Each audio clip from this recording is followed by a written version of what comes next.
All of us read mails and messages that come to us, and we also pick up calls. And that is where social engineering attacks live. I feel like it's best to make you understand them with an example. Have you guys ever heard of tech support scams? Well, they're one of the most popular forms of social engineering attacks, where a person pretends to be a tech support company who will usually say something along the lines of, "Oh, your computer has a virus," and will install some software on your computer, which will usually lead to your computer getting a trojan or payload installed on it. If you don't know what a trojan or payload is, you can check out our video from 2 weeks ago where we talked about trojans and payloads.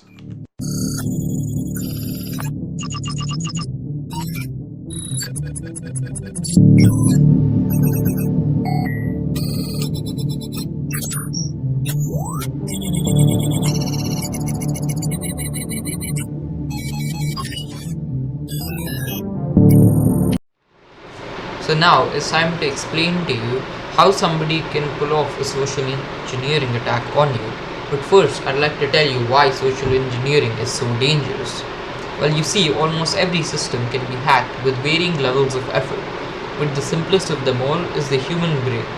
Social engineering takes advantages of feelings such as trust to misguide you into revealing your personal information, your credit card number, and a lot more.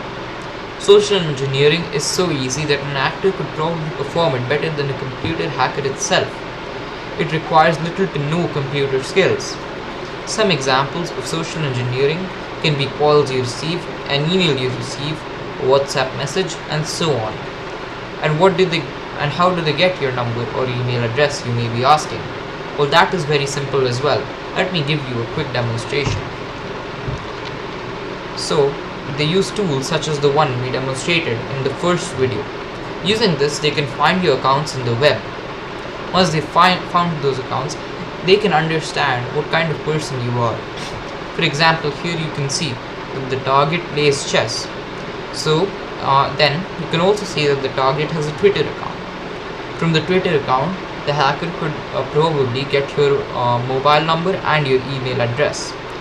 Once they've done that, maybe they'll email the victim with an email saying that the victim has unlocked a free subscription to chess.com premium since the victim plays chess and would be interested in a subscription such as that. They'll attach a link with the mail, and when the victim clicks on the link, his IP address will be leaked, which could result in a DDoS attack, leading to a complete destruction of their computer. And if they log into one of their accounts using the link, then the credentials to their account will also be leaked. I hope this demonstrated to you how dangerous a social engineering attack can be and how almost anyone can pull one off. Now it's time to tell you how you can prevent a social engineering attack on yourself. Now you may be wondering, what can I do to stop this from happening to me? Well, there are a few methods to do so. As social engineering attacks typically come through email platforms or voice messages, set spam filters on these services to high margins, limiting the influx of generated attacks that can reach you.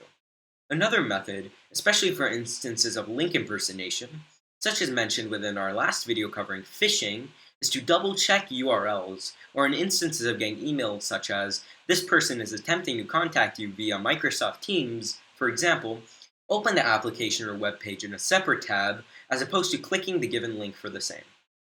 Lastly, be careful. Do not give access to people that you might not know, like Mihir sent tech support scammers, and do not give permissions or the knowledge of your passwords, emails, or IDs to people you do not know or fully trust.